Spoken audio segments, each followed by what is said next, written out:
Guys, आज हम करेंगे अभी नेक्स्ट 211 का टॉपिक। शुरू तो क्या हुआ था उस प्लांट रेजिस्टेंस, उसका ये सेकंड पार्ट है जिसपे हम करेंगे टाइप ऑफ जेनेटिक रेजिस्टेंस कि जो आनुवंशिक प्रतिरोध है। आनुवंशिक वर्ड कहाँ से है? जब हम जेनेटिक लेवल की बात कर रहे हैं, जेन से रिलेटेड बात करते हैं, या जो character generation to generation forward होते हैं तो वो क्या कहलाते हैं? आनुवांशिक करेक्टर। या जैसे हम कहते हैं किसी की आनुवांशिकी क्या है या इसके इनहेरिटेंस क्या है, तो उसके जो प्रतिरोध के टाइप्स हैं वो कौन कौन से होते हैं। There is two types of genetic resistance, जिसमें फर्स्ट हमारे पास है हॉरिजॉन्टल, क्षैतिज, और सेकंड है वर्टिकल।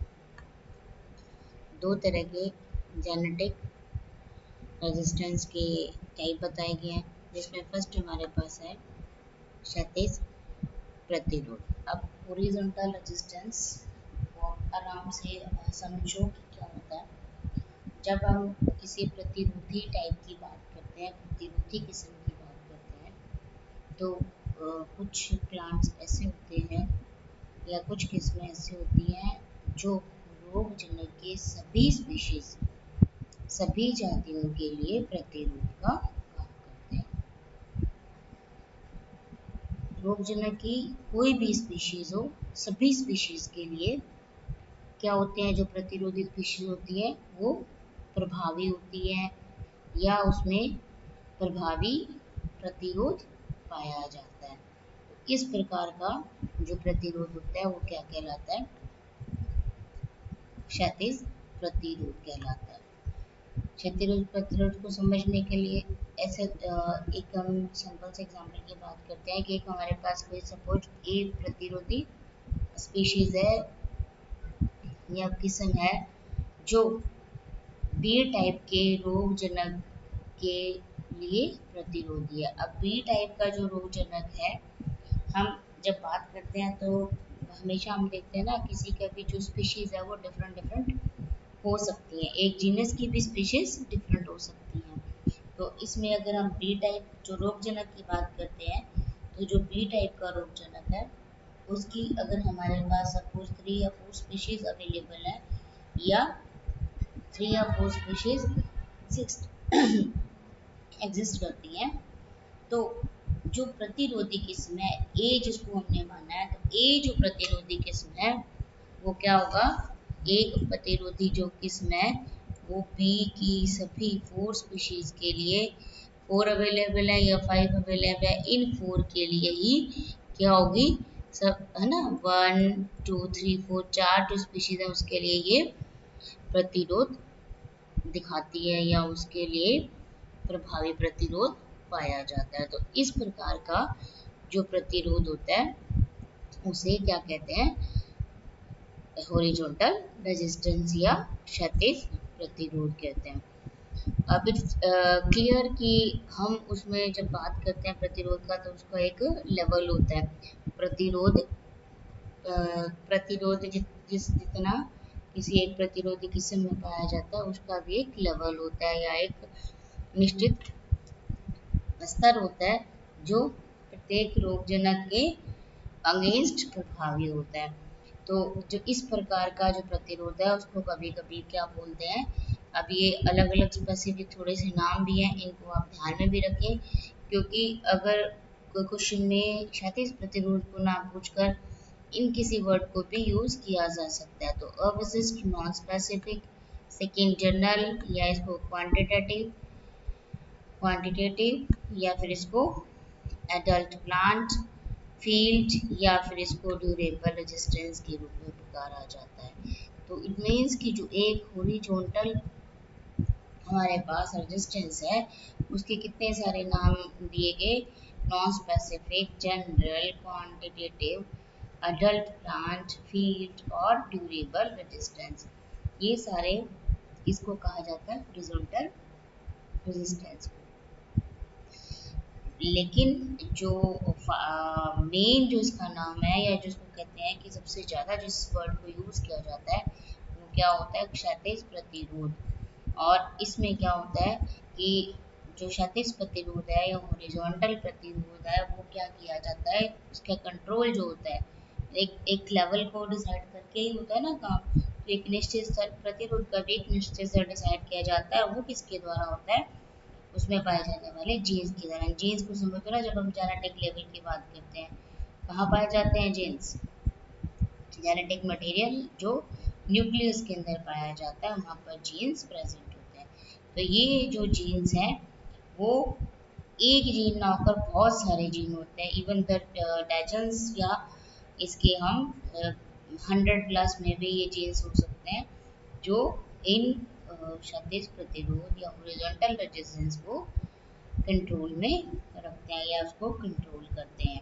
और इस कारण ही इसे क्या अनेक जीनी या बहुजीनी प्रतिरोध भी कहा जाता है। क्यों? क्योंकि उसमें जीन्स का जो नंबर है वो क्या है, उसको पॉलीजेनिक या मल्टीजीन मीन्स एक से ज़्यादा जिसमें जीन्स प्रेजेंट होते हैं वो पॉलीजीन या मल्टीजीन कहलाता है।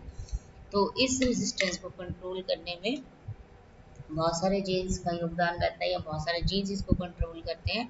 तो इस कारण इसे अनेक जीनी, पॉलीजेनिक या बहुजीनी मल्टीजीन रेजिस्टेंस भी कहा जाता है।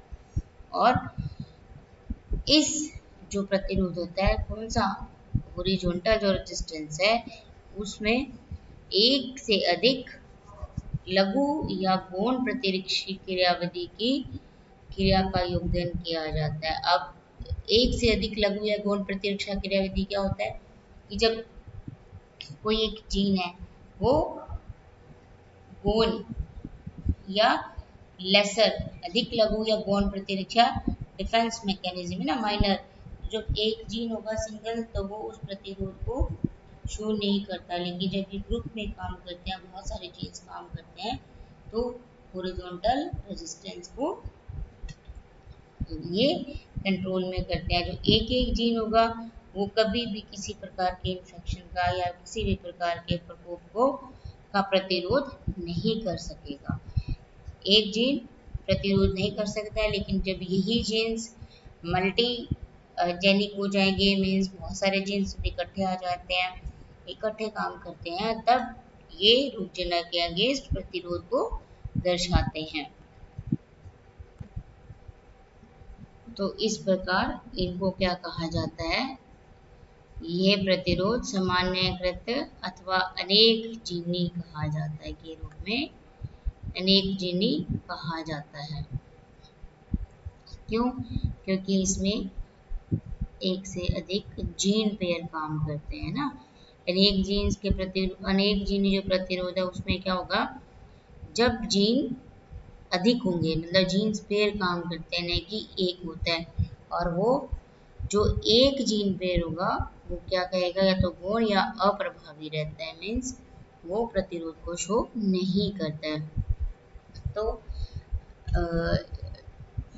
जो क्षैतिज प्रतिरोध है या जो हॉरिजॉन्टल जो रेजिस्टेंस है वो उसको नियंत्रित करने के लिए क्या होता है, एक जीन रोगजनक के विरुद्ध काम नहीं कर सकता, जबकि अधिक जीन मिलकर उसी संक्रमण के प्रति प्रतिरोध दर्शाते हैं। अब नेक्स्ट हम बात करते हैं कि जो ऊर्ध्ववृत्त प्रतिरोध क्या होता है, मीन्स वर्टिकल रेजिस्टेंस क्या होता है। अब वर्टिकल रेजिस्टेंस को जब हम देखते हैं तो वर्टिकल रेजिस्टेंस की बात जब आती है, हमने पिछले जो हॉरिजॉन्टल में देखा डिस्कस किया है कि जब कोई भी एक प्रतिरोधी किस्म है वो रोगजनक की सभी किस्मों सभी वैरायटी के लिए प्रतिरोध दर्शाती है। जैसे मैंने आपको भी एग्जाम्पल बताया था ना कि यदि हमारे पास कोई एक प्रतिरोध स्पीशीज है जो बी रोगजनक की पाई जाने वाली चार किस्मों के लिए प्रतिरोधी होती है, राइट। अब इसमें क्या होता है, जो वर्टिकल रेजिस्टेंस है उसमें क्या होता है कि जैसे सपोज हमारे पास एक ए स्पीशीज है और बी की जो ए स्पीशीज है जो बी की पाई जाने वाली चार स्पीशीज के अगेंस्ट प्रतिरोध नहीं दर्शाती हैं, प्रतिरोध नहीं पाया जाता है। इसमें केवल एक स्पीशीज या इसकी कोई पाई जाने वाली दूसरी स्पीशीज के लिए प्रतिरोध पाया जाएगा। लेकिन अगर 4 या 5 जितनी भी स्पीशीज अवेलेबल है सब के लिए उसमें प्रतिरोध नहीं दर्शाया जाता। तो इस प्रकार का जो प्रतिरोध है उसे क्या कहते हैं, वर्टिकल रेजिस्टेंस या ऊर्ध्वाधर प्रतिरोध कहा जाता है। क्लियर, दोनों में क्या है ना, देखो डिफरेंस आ गया।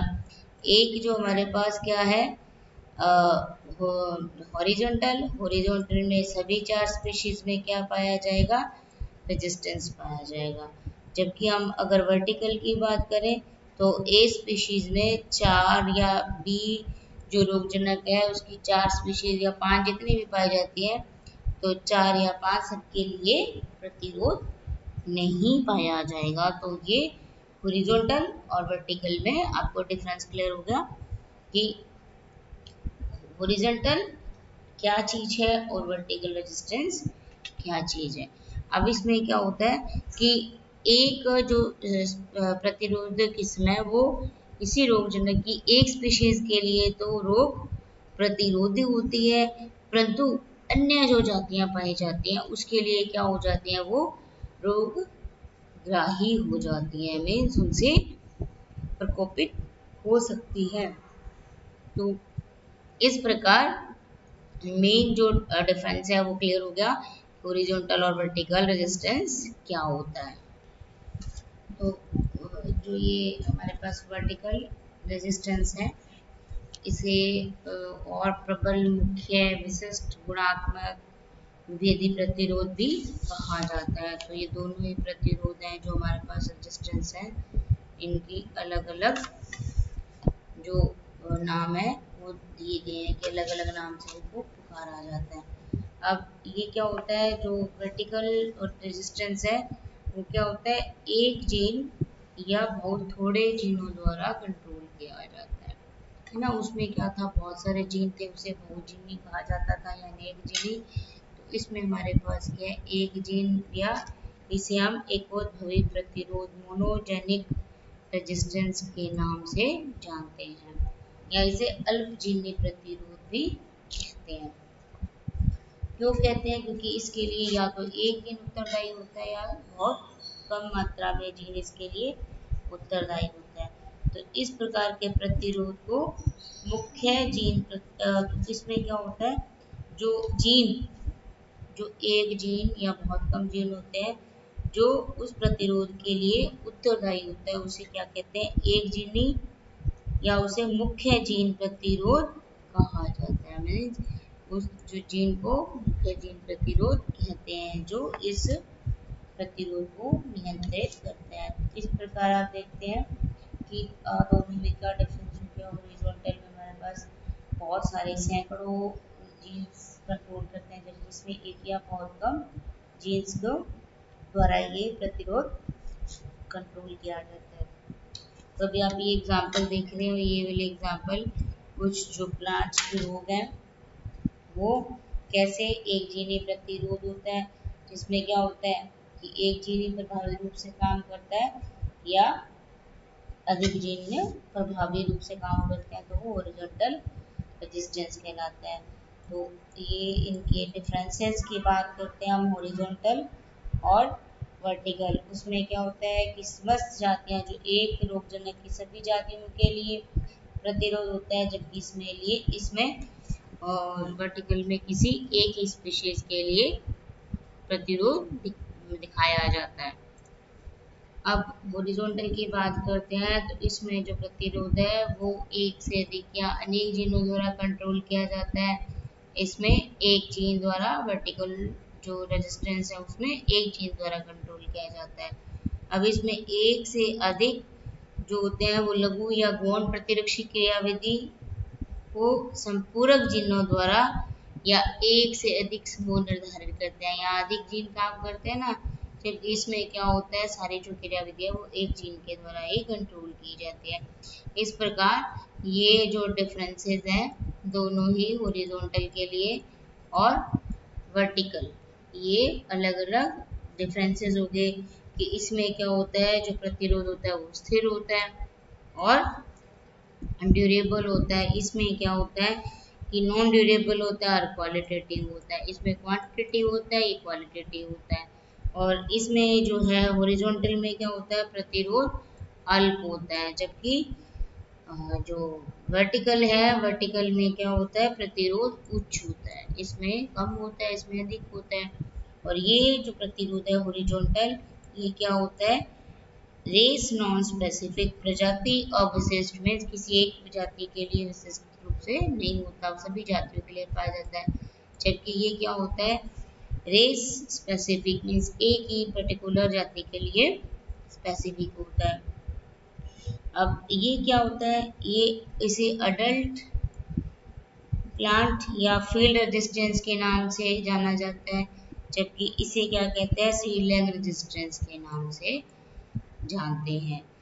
और जो हॉरिजॉन्टल है, इसमें क्या है, जो परपोषी है या जो होस्ट प्लांट है, वो अति संवेदिक अभिक्रिया के साथ अनुक्रिया करता है, मतलब बहुत ज्यादा सेंसिटिव होता है किसके अगेंस्ट, उस रोगजनक के अगेंस्ट। जबकि जो वर्टिकल है, उसमें क्या होता है कि जो परपोषी है, जो होस्ट प्लांट है, वो हाइपर सेंसिटिव रिएक्शन के साथ क्रिया करता है, मतलब उसमें अति संवेदन होता है, उसमें नॉन सेंसिटिविटी होती है, जबकि इसमें क्या होता है, हाइपर सेंसिटिविटी के साथ इसको रिएक्ट किया जाता है।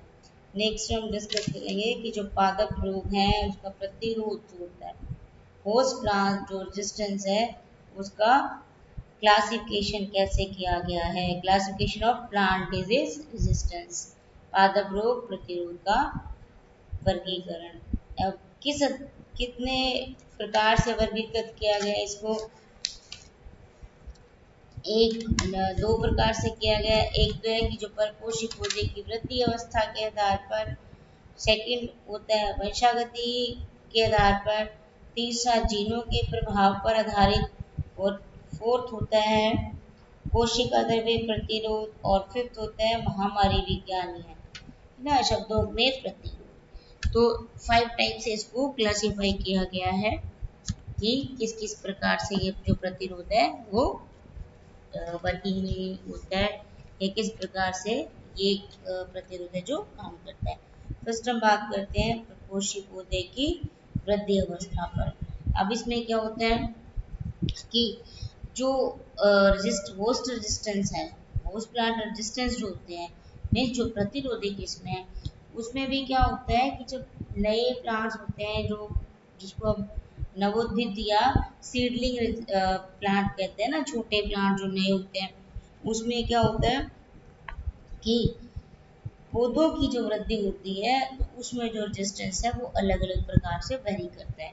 तो जब ये प्लांट छोटे होते हैं या नए निकले होते हैं, तो इसमें क्या होता है, ये प्लांट्स की जो टेंडेंसी है वो क्या होती है, रोगग्राही, मीन्स वो छोटी अवस्था में या स्टार्टिंग स्टेज में रोग को ग्रहण कर लेते हैं या प्रकोपित हो जाते हैं। और जैसे जैसे इन प्लांट्स की ग्रोथ होती है, वृद्धि होती है, प्लांट्स बड़े हो जाते हैं, तो इसमें क्या होता है, रोग जो प्रतिरोधकता है वो धीरे धीरे बढ़ती जाती है। तो जब एडल्ट स्टेज की बात करें या बड़े प्लांट्स की बात करें, तो बड़े प्लांट्स में उस डिजीज के लिए, उस रोग जनक के लिए प्रतिरोध उत्पन्न हो जाता है। अब हो गया ना प्रपोषी पौधे की वृद्धि अवस्था, वृद्धि अवस्था पर कैसे आधारित हो गया कि जब वो प्लांट छोटे हैं, नए निकले हैं, तो क्या हो गया, उनमें रोग लग सकता है, लग जाता है ना, रोगग्राही कहते हैं। और जब वो धीरे धीरे बड़े हो जाते हैं, ग्रोथ कर जाते हैं, बड़े होने के बाद वो क्या, उसमें रोग प्रतिरोधक क्षमता बढ़ती जाती है अपनी ग्रोथ के साथ साथ, तो वो उसी रोग के लिए रोग प्रतिरोध हो जाते हैं। तो इसे और क्या कहा जाता है, जो नवोद्भिद होते हैं उसे नवोद्भिद या सीडलिंग रेजिस्टेंस, पश्च नवोद्भिद या पश्च बोध प्रतिरोध कहा जाता है, मीन्स अलग अलग शब्द यूज किए जाते हैं। और जैसे एग्जाम्पल क्या है कि गेहूं का परण या बब्रू किट, मतलब ये जो इसकी लीव्स का जो रोग है उसमें क्या होता है, जो स्टार्टिंग स्टेज होती है फर्स्ट लीव स्टेज पर, तो ये हम इसमें प्रकोपित हो जाता है, ये प्लांट्स या दिखाई देता है, परंतु जब ये बड़ा हो जाता है, ग्रोथ कर जाता है, तो इसमें ये रोग प्रतिरोधी हो जाता है, और अर्थात जो पक्वपाद प्रतिरोध है वो काम करने लगता है। मीन्स जब परिपक्व हो जाता है प्लांट्स तो उसमें प्रतिरोध उत्पन्न हो जाता है। नेक्स्ट हम बात करते हैं वंशागति की विधि पर आधारित। अब सेकंड है वंशागति की विधि पर आधारित प्रतिरोध। अब वंशागति की विधि क्या होती है, वंशागति क्या होता है, इनहेरिटेंस क्या होता है, कि जब कोई भी कैरेक्टर है जो नेक्स्ट जनरेशन में जीन के द्वारा ट्रांसफर हो जाता है तो वो क्या कहलाता है, आनुवंशिकी या वंशागति या इनहेरिटेंस। तो इस प्रकार का होता है कि जो प्रतिरोध के प्रकार होते हैं उसको एक जीन द्वारा नियंत्रित किया जा सकता है और अनेक जीनों के द्वारा भी नियंत्रित किया जा सकता है। मीन्स हम प्रतिरोध को दो रूप से क्लासिफाई कर सकते हैं। एक तो जिसमें एक जीन ही प्रभावी प्रतिरोध दिखाता है, और दूसरी कंडीशन में अनेक जीन या बहुजीन ही प्रतिरोध की कंडीशन को दर्शाते हैं। तो इसमें क्या होता है कि जो एक जीन होता है ना, वो प्रतिरोधक क्षमता के रूप में योग्य होता है और प्रभावी रूप से प्रतिरोध को दर्शाता है। परंतु जो पर्यावरणीय अवस्थाएं होती है उसके अनुसार ये जो जीन के प्रभावी और अप्रभावी होते हैं ये अलग अलग हो जाते हैं, या कुछ विशिष्ट रूप से जो कैरेक्टर है वो दिखाते हैं। और जो अनेक जीनी प्रतिरोध होता है उसमें प्रतिरोध जो पर्यावरणीय चेंजेस होते हैं उसके लिए अधिक सेंसिटिव होता है कंपैरेटिवली एक जीनी से। बहुजीनी में क्या होता है, पर्यावरणीय इन्वायरमेंटल जो उतार चढ़ाव है उसके लिए वो जीव अधिक संवेदी होता है, और जो रोग प्रतिरोधक होता है उसके लिए असंक्रामकता में परिणाम नहीं देता है। परंतु रोगजनों के परिवर्तनों के विरुद्ध अधिक एक समान रूप से प्रभावी होता है। मीन्स क्या होता है कि जो अनेक जीन होता है वो रोग जनकों के लिए उसके जो वेरिएंट्स है उसके लिए अधिक प्रभावी होता है।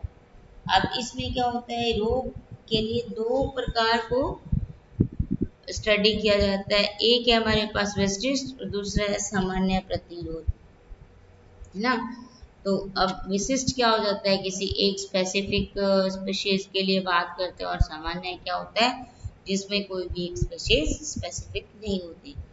तो अविशिष्ट रूप से होता है, उसके लिए कोई भी एक हम पर्टिकुलर स्पीशीज के बारे में स्पेसिफिकेशन नहीं दे सकते। नेक्स्ट थर्ड है जीनों के प्रभाव पर आधारित। अब नेचुरल सी बात है, जब हम रेजिस्टेंस की बात कर रही है, हमने पहले हॉरिजॉन्टल और वर्टिकल की, तभी क्या हुआ, जीन्स ही इसको कंट्रोल कर रहे हैं। तो जीन्स के प्रभाव पर तो नेचुरल है कि प्रतिरोध काम करेगा, क्योंकि जीन्स के जो चेंजेस है या जीन्स का जो प्रभाव है वो बदलेगा, तो जो प्रतिरोध है उसका भी प्रभाव चेंज हो जाएगा। तो इसमें क्या होता है कि कभी कभी जीन्स के लिए हम क्या यूज करते हैं, अनेक जीनी या अल्पजीनी। अल्पजीनी जिसमें बहुत कम जीन्स का यूज किया होता है, और अनेक जीनी या बहुजीनी जिसमें जीन्स का नंबर अधिक होता है। तो इसमें क्या होता है, जीन का जो होता है उसमें जीन जो होता है वो गौण या लघु जीन भी कहा जाता है। गौण या लघु कौन सा, जो अकेले में तो प्रभाव शो नहीं करता है, प्रतिरोध के लिए को कंट्रोल नहीं करता है, लेकिन जब ग्रुप में काम करता है तो वही जीन रोग जन्य के लिए प्रतिरोध का काम करते हैं। तो इस प्रकार क्या होता है, अल्प जीन तो जो होते हैं वो मुख्य जीन नहीं होते, और न ही अनेक जीन गौण या लघु जीन होते हैं। तो इसमें ये डिफरेंस है कि जो जीन है वो क्या करते हैं, प्रतिरोध को फाइनली कंट्रोल करते हैं। अगर एक जीन की बात करते हैं तो एक जीन जो है वो प्रभावी रूप से प्रतिरोध को शो नहीं करता, जबकि जो अनेक जीनी है वो प्रभावी रूप से शो करते हैं। बट जो अधिक प्रतिरोध स्टेबल होता है, या जिसको कहते हैं अधिक मजबूत होता है, वो कौन सा होता है, वो एक जीनी वाला होता है। इसमें वर्टिकल की बात करते हैं। तो अब देखते हैं हम नेक्स्ट फोर्थ टाइप है कोशिका द्रवी प्रतिरोध। अब कोशिका द्रव्य प्रतिरोध क्या होते हैं? हम जब ये प्रतिरोध की बात करते हैं, रेजिस्टेंस की, हॉर्स प्लांट रेजिस्टेंस, जिसमें कि हमने हॉरिजॉन्टल और वर्टिकल पढ़ा है अभी, तो इसमें कंट्रोल किसके द्वारा था? दोनों में ही जीन्स के द्वारा प्रतिरोध को कंट्रोल किया जाता है। परंतु कभी कभी क्या होता है सॉरी जो जेनेटिक मटेरियल कहाँ पाया जाता है? केंद्रक में, न्यूक्लियस में जो जेनेटिक मटेरियल पाया जाता है, कभी कभी वो जेनेटिक मटेरियल भी प्रतिरोध के लिए उत्तरदायी हो सकता है। तो उस कंडीशन में उसे कोशिका द्रव्य प्रतिरोध के रूप में कहा जाता है। नेक्स्ट हम बात करते हैं 5th नंबर, हमारे विज्ञान शब्दों में प्रतिरोध। जब एक परपोषी पादप या उसकी जो वैरायटी है, एक रोगजनक की जो अलग अलग जातियां होती हैं उसके लिए अन्य जातियों की अपेक्षा अधिक प्रतिरोधी होती है। क्या होता है कि जब एक होस्ट प्लांट होता है, वो एक रोगजनक जो होता है उसकी कुछ जातियों के लिए अधिक प्रभावी होता है और कुछ के लिए क्या होता है? अधिक प्रभावी नहीं होता। मतलब एक किसी पर्टिकुलर स्पीशीज के लिए तो प्रभावी होता है, लेकिन सभी स्पीशीज के लिए प्रभावी नहीं होता। तो उसे हम क्या कहते हैं? वर्टिकल या डिफरेंशियल प्रतिरोध कहते हैं। और जब सबके लिए होता है तो उसको हॉरिजॉन्टल या एक समान प्रतिरोध कहते हैं। तो ये जो हॉरिजॉन्टल और जो वर्टिकल है वो क्या है? एक गणितीय रूप से उत्पन्न की गई संकल्पनाएं हैं, जिसको हम क्षैतिज और वर्टिकल एक्सिस पर ड्रॉ करते हैं। तो इस प्रकार जो ब्राउनिंग और उसके जो सहयोगी थे, उन्होंने प्रतिरोध के लिए दो शब्द दिए। एक तो दिया हमें डिस्क्रिमिनेटरी रेजिस्टेंस, दूसरा दिया हमें इन्होंने डिलेटरी में जो धीमा प्रतिरोध का प्रस्ताव दिया, जिसमें क्या कहा गया कि जो प्रतिरोध है, प्रतिरोध महामारी पर रोगजनक की प्रजातियों के बीच विभेदन द्वारा प्रभाव डालता है तथा रोगजनक संख्या की निश्चित प्रजातियों की स्वीकृति या अस्वीकृति द्वारा महामारी को प्रभावित करता है। मीन्स महामारी क्या है? किसी भी डिजीज का संक्रमण इतना ज़्यादा फैला जिसमें आउट ऑफ कंट्रोल की कंडीशन हो जाती है, तो क्या कहलाती है? हमारी जो संक्रमण फैलता ही जाता है।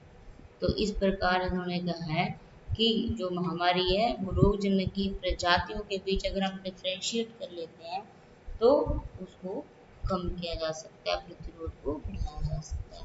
तो इस प्रकार ये अलग अलग टाइप से क्लासिफिकेशन किया गया था किसका?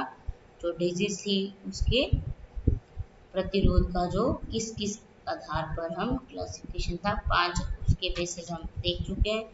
नेक्स्ट क्या होता है हमारे पास कि जो रोग प्रतिरोधी किस्म है, हमारे पास जो डिजीज रेजिस्टेंट वैरायटीज हैं उनको डेवलप कैसे करते हैं?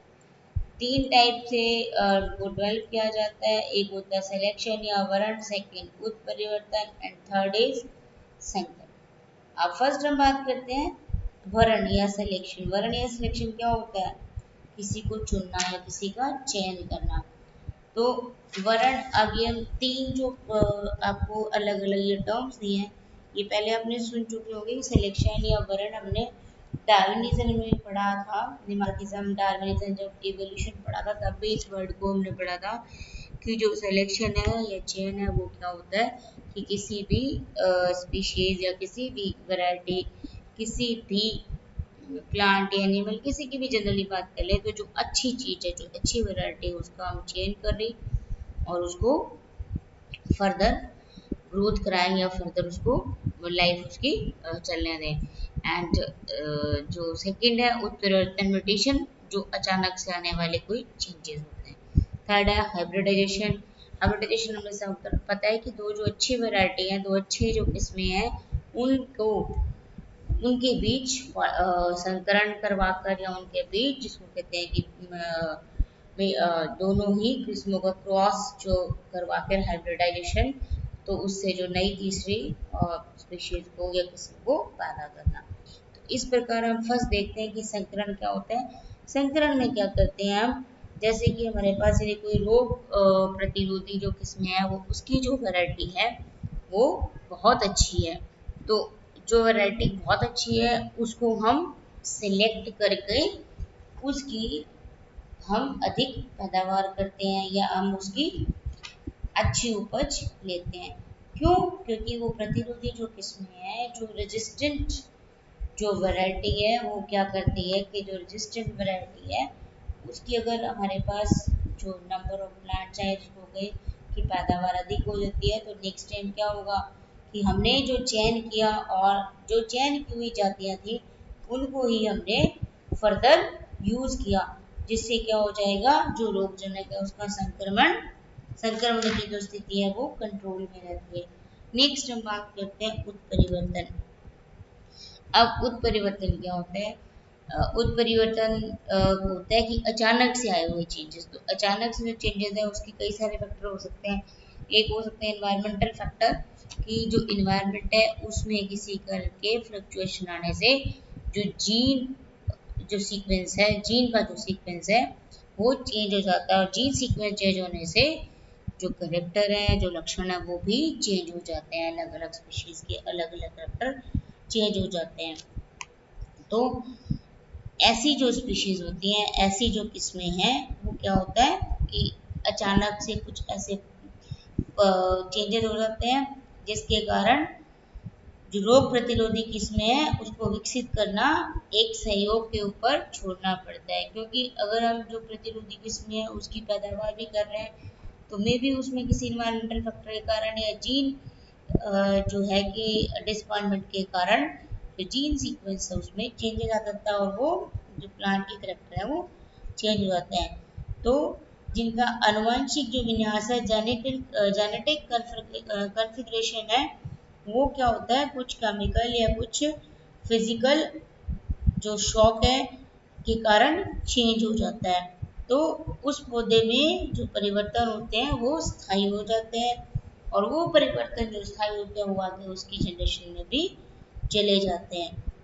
तो इस प्रकार क्या होता है जो उत्परिवर्तन है वो भी किसके लिए रिस्पॉन्सिबल हो जाते हैं, इसके लिए रेजिस्टेंस के लिए ना। रेजिस्टेंस कम भी हो जाती है, रेजिस्टेंस कम हो गई तो उसकी नेक्स्ट जनरेशन में भी उसकी रेजिस्टेंस कम भी हो जाएगी। थर्ड हमारे पास है हाइब्रिडाइजेशन, या जिसको कहते हैं संकरण।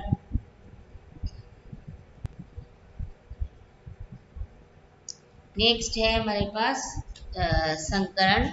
संकरण क्या होता है कि जो अलग अलग स्पीशीज है उनके जो जनक हैं, है ना, जो पेरेंट्स हैं, उनके बीच जो लैंगिक क्रिया होती है, सेक्सुअल जो रिएक्शंस होती हैं उसको करवाया जाता है, जिसमें से क्या होता है कि कुछ जो स्पीशीज विशिष्ट रोग होता है उसके लिए प्रतिरोध रहित किस्में हो जाती हैं। जैसे अगर हमारे पास दो अलग अलग वैरायटी हैं उनका आपस में संकरण कराया जाता है, जो उसमें क्रॉस करवा के बैक क्रॉस या टेस्ट क्रॉस, दो तरह से क्रॉस कराया जाता है। तो उस क्रॉस के बाद जो स्पीशीज नहीं बनती है वो क्या होता है वांछनीय गुणों वाली होती है, अच्छे गुणों वाली होती है। और इस तरह से जो संक्रमण जो करवाया जाता है उससे प्रतिरोध की सोर्स की उपलब्धता उसकी प्रथम आवश्यकता होती है, और उससे जो बनने वाली किस्में हैं वो या तो जाति या जंगली पौधों या किसी भी प्रजनन पदार्थों द्वारा चयन द्वारा हम प्राप्त कर सकते हैं। तो दो किस्मों को जब मैटिंग कराते हैं, दो वेराइटीज की क्रॉस कराते हैं, तो उससे जो थर्ड वेराइटी को हम प्राप्त कर सकते हैं। तो दो केस हो सकते हैं उसमें, या तो उसमें जो प्रतिरोध है वो बहुत कम हो जाएगा, और या उसमें जो प्रतिरोध है वो बहुत स्पेसिफिक हो जाता है। तो अब नेक्स्ट हम बात करते हैं कि जो उसके रेजिस्टेंस के सोर्सेज क्या होते हैं। तो इसके जो रेजिस्टेंस के सोर्सेज क्या होते हैं कि जहाँ परपोषी प्लांट्स होते हैं उनके लिए वहाँ का जो कंडीशंस हैं, या जो रोगजनक है वो कितने टाइम तक वहाँ होता है, या एक साथ ही अगर अस्तित्व में आते हैं तो जो प्रकोप है या जो अटैक है, इन्फेक्शन है, उसके जो सोर्सेज हैं वो अलग अलग हो जाते हैं।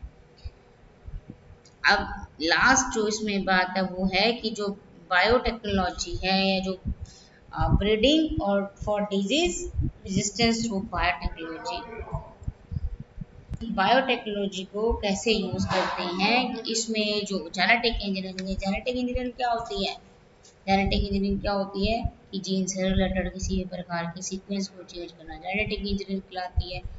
तो जब हम होस्ट प्लांट रेजिस्टेंस की बात करते हैं तो होस्ट प्लांट रेजिस्टेंस के जो भी क्या है प्रतिरोधी जो किस्में हैं उसके जो जीन्स हैं उसको ही सीक्वेंसेस को आगे पीछे करके मतलब जीन से छेड़छाड़ करके किसी भी प्रकार की नई वैरायटी को, नई किस्मों को बनाया जा सकता है। और जो प्रतिरोधी किस्म है उसके साथ भी सेम वे ही ट्रीट कर सकते हैं कि उसके जो जीन सीक्वेंसिंग है उसको जेनेटिक इंजीनियरिंग के माध्यम से अधिक किस्मों को पैदा किया जा सकता है और जो प्रतिरोध है उसको भी अधिक बढ़ाया जा सकता है।